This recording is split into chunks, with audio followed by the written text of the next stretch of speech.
9 सितंबर की जिंजी क्रांति के बाद नेपाल में बड़े स्तर पे पॉलिटिकल क्लास और पॉलिटिकल एलीट दोनों ही काठमांडू से गायब दिखाई दे रहे हैं। आज से सुबह से ये खबरें आ रही हैं कि अलग अलग राजनेता अब अपने अपने घरों में वापस जा रहे हैं, लेकिन इसी बीच एक नेता जरूर रहे जो काठमांडू में अपनी जगह पे बने रहे। एनपी साउद हमारे साथ हैं, जो विदेश मंत्री रहे हैं नेपाल के भूतपूर्व और नेपाल कांग्रेस के नेता हैं। सर, आपका आज तक पे स्वागत है। सीधा सवाल आपसे ये, जब 8 सितंबर को 19 लड़कों की जान गई, युवाओं की जान गई, तो क्या आपकी सरकार को बिल्कुल हवा नहीं लगी कि अब बहुत देर हो चुकी है और संभवतः देश को इतने बड़े खतरे से बचाने के लिए आप लोगों को इस्तीफा दे देना चाहिए? पार्टी के भीतर ऐसी डिस्कशन हुई थी। वास्तव में ये बेमौसम में ये सोशल मीडिया प्लेटफॉर्म को रजिस्टर करने की बात करने से उसमें टाइम लगेगा और वैसे भी यूथ असंतुष्ट हैं। काम के लिए भी देश के भीतर रोजगारी नहीं होने की वजह से भी विदेश जा रहा है और उसके साथ साथ आर्थिक अवस्था भी अच्छा नहीं है और पढ़ने के लिए भी बहुत बड़ा सेक्टर बाहर जा रहा है। इसीलिए देश के भीतर लोग अपने को सुरक्षित, विशेष करके आर्थिक रूप पे रोजगारी के दृष्टिकोण से, सोशल सिक्योरिटी के दृष्टिकोण से वो लोग सुरक्षित नहीं महसूस नहीं कर पा रहे थे। ऐसी स्थिति में हम लोगों को युवाओं के इश्यूज पर ध्यान देना चाहिए, आम जनता के इश्यू पर ध्यान देना चाहिए करके पार्टी के भीतर लगातार बहस चल रही थी। अब इसमें हमारे यहाँ ऐसा होता है कि लगातार एक साल में सामान्यतया सरकार बदलती हैं। जब सरकार बदलती थी तो जनता का यही निराशाजनक बयान होता था कि यहाँ जो है वास्तव में स्थिरता ही नहीं है, राजनीतिक स्थिरता नहीं है करके लोग कहते थे। इसलिए दो बड़ी पार्टियों का सरकार बनने के बाद जो है स्थिरता आएगी करके ही दो बड़ी पार्टियों की सरकार बनी थी। अब जब दोनों बड़ी पार्टियों की सरकार बनी, लेकिन परफॉर्मेंस के लेवल पे तो कोई खास कोई संतोषजनक वृद्धि नहीं हो सका, काम नहीं हो सका। है सर, केपी शर्मा ओली का फेलियर है या आपकी पार्टी के सीनियर लीडरशिप का नेतृत्व का फेलियर है कि आप लोग समझ ही नहीं पाए कि देश में युवा संसद भवन को आग तक लगाने को तैयार हो चुके हैं?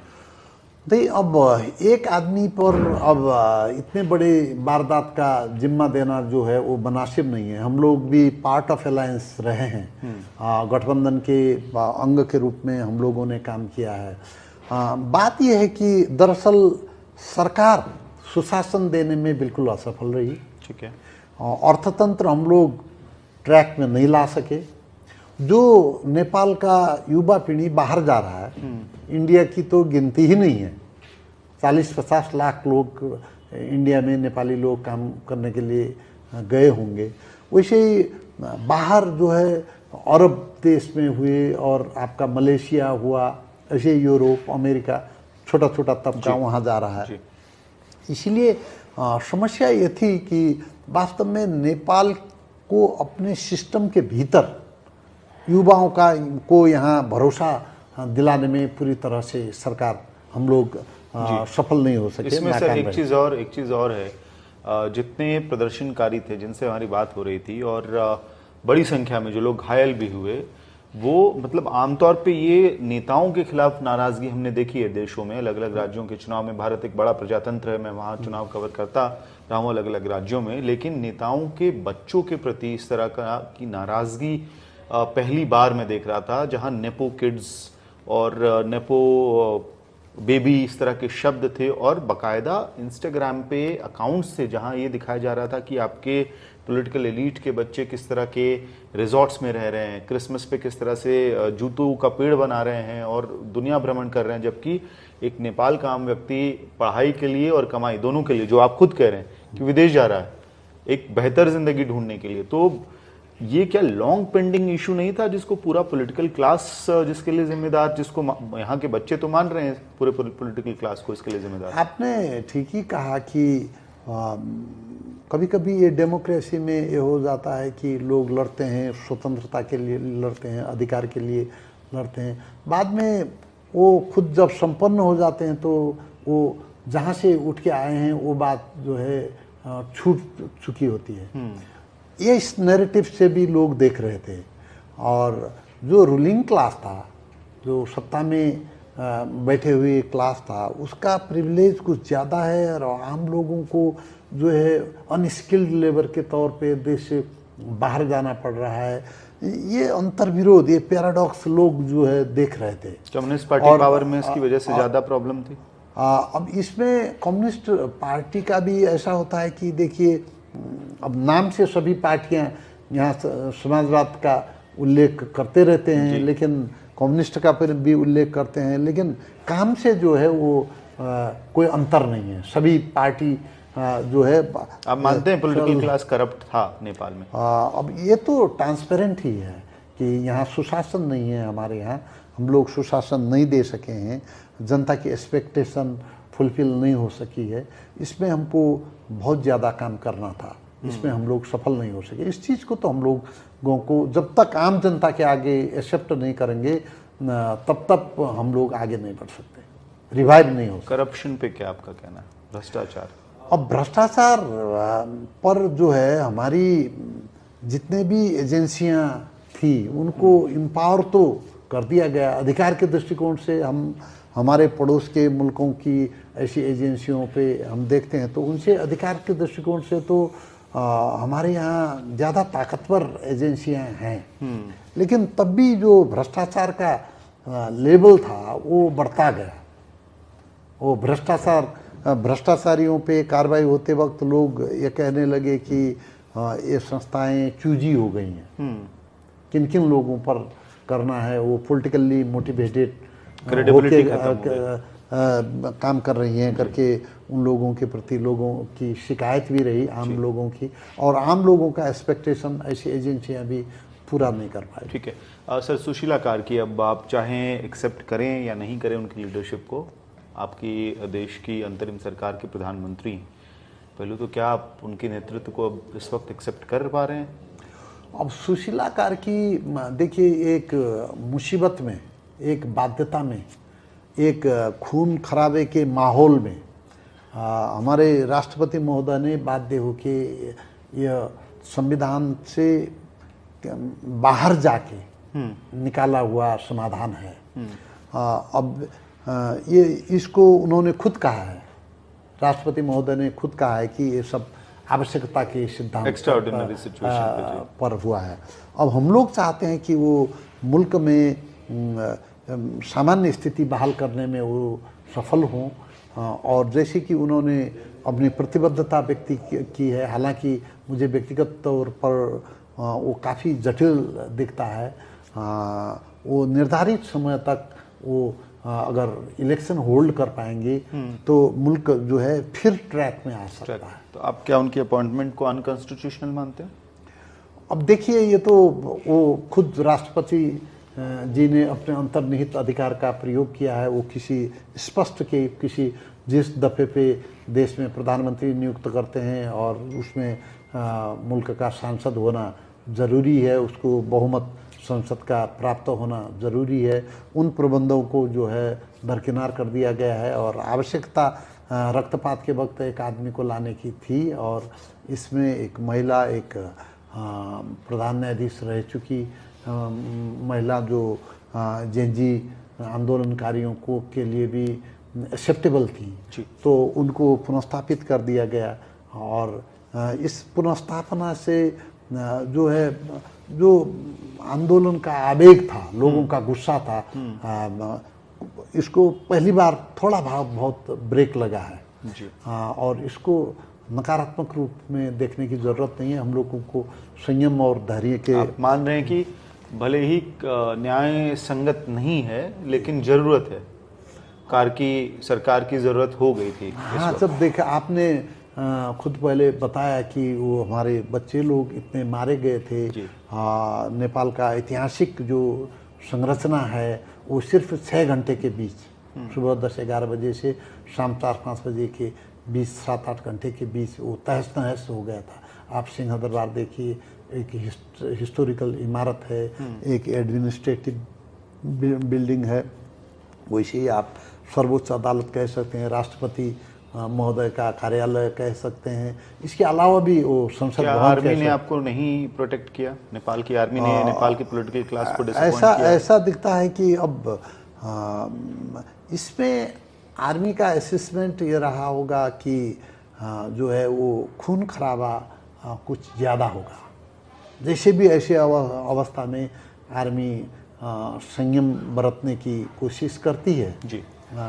लेकिन रात 10 बजे से जो आर्मी ने एक्शन किया है वो कुछ आगे कुछ विशेष करके उन जगहों को अगर आर्मी सुरक्षित कर पाती जहां आर्मी का ही जो है सिक्योरिटी बंदोबस्त है, जैसे कि सिंह दरबार, अदालत और जैसी चीज़ें, राष्ट्रपति भवन जैसी चीज़ें, वहाँ खुद आर्मी सिक्योरिटी के लिए डिप्लॉय रहती है, उन स्थितियों को बचाने में सफल रहती तो इससे ज़्यादा अच्छा होता। ठीक है, एक सवाल सर सुदान गुरुंग पे आपकी क्या राय है?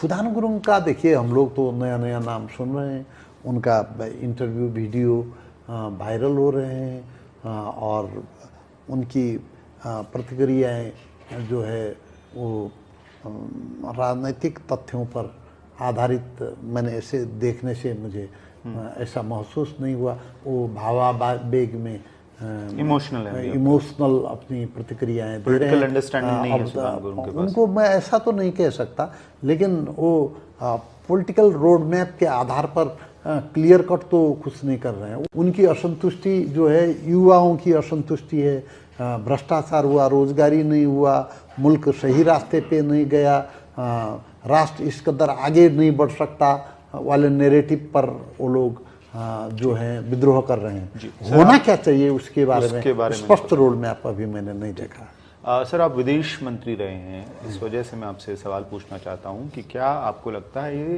प्रोटेस्ट, ये आंदोलन, ये रेवोल्यूशन ऑर्गेनिक था, या जिस तरह की थ्योरीज अंतर्राष्ट्रीय दुनिया में आप पढ़ ही रहे होंगे कि अलग अलग तरह के डीप स्टेट्स पे आरोप लग रहे हैं, तो आप इस आंदोलन को किस तरह से डिकोड कर रहे हैं? देखिए, जब भी आप दुनिया की प्रेजेंट राजनीति को देखेंगे तो अब दुनिया की कहीं की भी राजनीति आपके ने जैसे शब्द को प्रयोग किया, ऑर्गेनिक जैसी अब नहीं रही। जितना भी आप ऑर्गेनिक कहेंगे उसमें केमिकल फर्टिलाइजर तो होता रहता है। इसीलिए जो है हर चीज़ का इंटरनेशनल एंगल होता ही है, लेकिन मूल रूप से देश की असंतुष्टि, लोग असंतुष्टि इसके लिए जिम्मेवार है। विशेष करके लोग बदलाव चाहते थे, नया युवा पीढ़ी जो है बदलाव चाहते थे। किसने उसको एक्सप्लॉइट किया सर? कौन सी डीप स्टेट पे आपको लगता है कि उन्होंने एक्सप्लॉइट किया होगा उस फीलिंग को? नहीं, अब किसी एक पर आप पॉइंट आउट तो किसी पर नहीं कर सकते। हाँ, जो डीप है तो वो डीप है। ठीक है, एक सवाल सर, अब भारत के साथ आपको लगता है कि जिस तरह से खासतौर पे जब आपकी अलायंस की सरकार आई, केपी शर्मा ओली का जो खुला प्रो चाइना और एंटी इंडिया परसेप्शन बना, उसकी वजह से भी स्थिति संभवतः विद इन द स्टेट, क्योंकि आप कल्चरली ज़्यादा इंटरलिंक्ड हैं भारत से, और यहाँ स्टैब्लिशमेंट जो है वो एंटी इंडिया हो जाती है, प्रो चाइना हो जाती है, नीचे अंदर खाने आपके देश में अलग अलग तरह के अंतर्द्वंद चल रहे हैं, तो उससे भी संभवतः आप स्थिति काबू में पाने में फेल हुए वहाँ पे? देखिए, ऐसा है कि नेपाल इस रीजन का सबसे पुराने राष्ट्रों में से एक है। कोई 250 वर्ष 250 साल पुराना हम लोगों का इंडिपेंडेंट इतिहास है। आफ्टर इंटीग्रेशन, राष्ट्रीय एकता के बाद इतिहास है। हमारे संविधान के प्रेम्बल में स्पष्ट रूप में लिखा हुआ है कि नेपाल असंलग्न परराष्ट्र नीति पर चलेगा, पंचशील के सिद्धांत पर आगे बढ़ेगा। ये हमारा जो है हिस्टोरिकल एक्सपीरियंस भी है, हमारा संवैधानिक दायित्व भी है। हमारा परराष्ट्र नीति जो है संविधान ने निर्धारित किया हुआ है। अब इसमें जब डिसबैलेंस होता है तो इसका इम्प्रेशन जो है जियोपॉलिटिकल सिचुएशन के मेजर प्लेयर्स अभी एशिया में उपस्थित हैं। जी। आप देखते हैं कि अब अमेरिका का तो वेस्ट का अमेरिका का तो ग्लोबली रोल रहता ही है। चाइना भी इमर्जिंग है, इंडिया भी इमर्जिंग है। और जैसे कि आपने कहा है कि भारत और नेपाल के बीच में कई किस्म के रिलेशन है। ज्योग्राफिकली हमारी सबसे बड़ी भूमि पूर्व, पश्चिम, दक्षिण, हम भारत से भौगोलिक रूप से जुड़े हुए हैं। कल्चरली, सांस्कृतिक रूप से भी हम भारत से हम जुड़ाव रखते हैं, हम शेयर करते हैं, एक ही मूल्य पद्धति को शेयर करते हैं। क्या कोर्स करेक्शन की जरूरत आपको सर दिख रही है? अब कोर्स करेक्शन ये है कि जो हमारा ट्रेडिशनल कोर्स था, विशेष करके अब चाइना नॉर्थ पे है और चाइना नेपाल की भूमि को चाइना को अस्थिर करने के काम में प्रयोग न होने दिया जाए, चाइना को इस चीज़ में एश्योर किया जाए जी।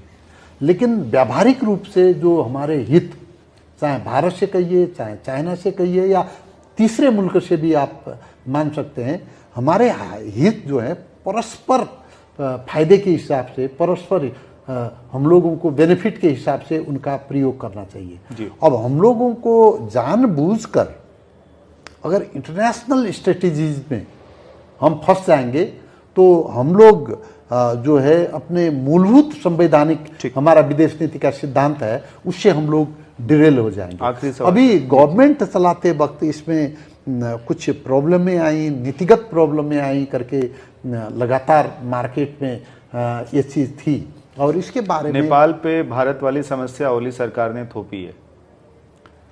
अब देखिए, अब हम लोग छोटे देश हैं जी, बड़े देशों के साथ हम लोग एक संतुलन का व्यवहार कर सकते हैं। इसका मतलब हम लोगों को झुकना चाहिए, हम लोगों को किसी को के आगे नतमस्तक होना चाहिए, ऐसी बात तो नहीं है। लेकिन हम लोगों को आखिर राष्ट्र सभी बराबर हैं, लेकिन रोल में कुछ बड़े हैं और कुछ छोटे हैं। ये देश सभी बराबर हैं, लेकिन इकोनॉमी किसी की बड़ी है, किसी की छोटी है। तो हम लोगों का संबंध जो है उत्तर दक्षिण और बाह्य दुनिया के साथ एक संतुलन रखे, जिसके साथ हम लोगों की आर्थिक हिस्सेदारी ज्यादा है, आर्थिक हित ज्यादा जुड़े हुए हैं, उनके साथ बेहतर संबंध रख के हम लोग अपना आर्थिक विकास जल्दी कर सकते हैं, ज्यादा कर सकते हैं। आपके भविष्य पे बात करता हूं मैं। क्या जो 6 महीने में चुनाव होने हैं उसमें जो वर्तमान की पार्टियां हैं, राजनीतिक पार्टियां हैं, वो चुनाव लड़ेंगी, और लड़ेंगी तो फिर क्या लोगों का समर्थन आपकी तरफ होगा? देखिए, पॉलिटिकल पार्टीज नेपाल में पॉलिटिकल पार्टी बनने के लिए बहुत बड़ा संघर्ष करके आई हैं। आज से 50 साल पहले किंग ने जो है पॉलिटिकल पार्टियों पर, सभी पार्टियों पर बैन लगा दिया था। उसके बाद लगातार संघर्ष हुए, कई जगह सशस्त्र संघर्ष हुआ, सत्याग्रह हुआ, आंदोलन हुए। यहाँ से हम लोगों ने पॉलिटिकल पार्टी को हमने ऑर्गेनाइज किया है और पॉलिटिकल पार्टीज नेपाल के मिट्टी के भीतर बहुत गहरी जड़ें जमा के बैठी हुई हैं। अब जो अभी आपको ये जेनजी पुस्ता का मूवमेंट है, ये एक अभियान है, ये एक मूवमेंट है, ये एक अभियान है, लेकिन ये कोई इंस्टीट्यूशन नहीं है। अभी उनकी पार्टी बनी भी नहीं है। बिना पॉलिटिकल पार्टीज अगर आप पूरा देश में शासन करने के बारे में सोचते हैं तो ये अभी नेपाल के संदर्भ में मुझे व्यावहारिक नहीं लगता है। चुनाव में आपको क्या लगता है, जो जेनजीज अगर चुनाव में आते हैं तो आपके ट्रेडिशनल पॉलिटिकल पार्टीज के सामने टिक नहीं पाएंगे? अब देखिए, जेनजी कई लोग, स्वतंत्र लोग भी इलेक्शन लड़े हैं, विजयी हुए हैं। ये स्वतंत्र लोग चुनाव नहीं जीत सकते तो हम नहीं कह सकते हैं, लेकिन जो है देश को चलाने के लिए इंडिविजुअल बेसिस पे किसी आदमी का निर्वाचन लड़के जीतना और उसको शासन करना व्यावहारिक नहीं है। बालेंद्र शाह पे आपकी क्या राय है, क्योंकि उन्हें अब future prime minister of Nepal के तौर पे लोगों ने देखना शुरू कर दिया है? काठमांडू के भीतर बालेन जी का जनाधार अच्छा है, इसीलिए वो मेयर में निर्वाचित भी हुए हैं, लेकिन उनकी अभी पॉलिटिकल पार्टी बनी नहीं है। और देश भर के लोगों को मोबिलाइज करने के लिए, उसको इलेक्शन पर विजय पर कन्वर्ट करने के लिए और उसको शासन पे ले जाने के लिए अभी काफ़ी अभी वक्त है मुझे लगता है। अगर नेपाल को प्रेसिडेंशियल डेमोक्रेसी की तरफ कन्वर्ट करने की कोशिश होगी तो क्या नेपाली कांग्रेस उसका विरोध करेगी? प्रेसिडेंशियल डेमोक्रेसी वास्तव में मेजॉरिटी रूल है जी।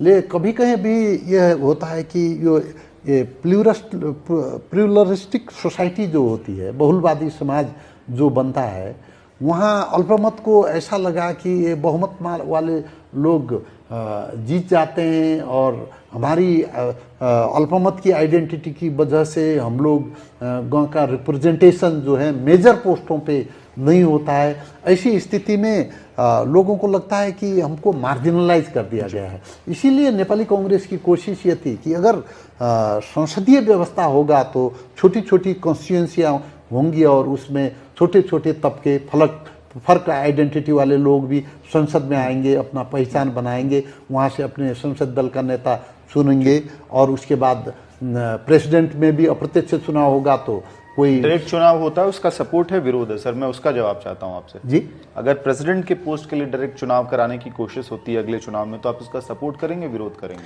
हम चुनाव हमारी प्राथमिकता के भीतर है, लेकिन आपको मैं ये कहना चाहता हूँ कि आप कॉन्स्टिट्यूशन कैसे बनाएंगे? कॉन्स्टिट्यूशन बनाने की अथॉरिटी तो अभी नहीं किसी के पास और कॉन्स्टिट्यूशन नहीं बनाएंगे, उसको दूसरे कॉन्स्टिट्यूशन से, नया कॉन्स्टिट्यूशन से बनाएंगे तो उसका वैलिडिटी क्या होगा? ठीक, ऐसे कई प्रश्न हैं जिनके उत्तर पाने के बाद ही हम लोग शासन के तो डिफरेंट फ्रेमवर्क है, ढांचे हैं। दुनिया में एक ही किस्म की डेमोक्रेसी नहीं है। फ्रांस में एक है, भारत में एक है, बेलायत में एक है। तो हम लोग डेमोक्रेसी में राष्ट्रीय सहमति बन सकती है, लेकिन जो कुछ भी है हम लोगों को संविधान के तहत आगे बढ़ना चाहिए। अगर संविधान को छोड़ के हम लोग छलांग लगाने की कोशिश करेंगे तो हमारा मुल्क खाई में गिर सकता है।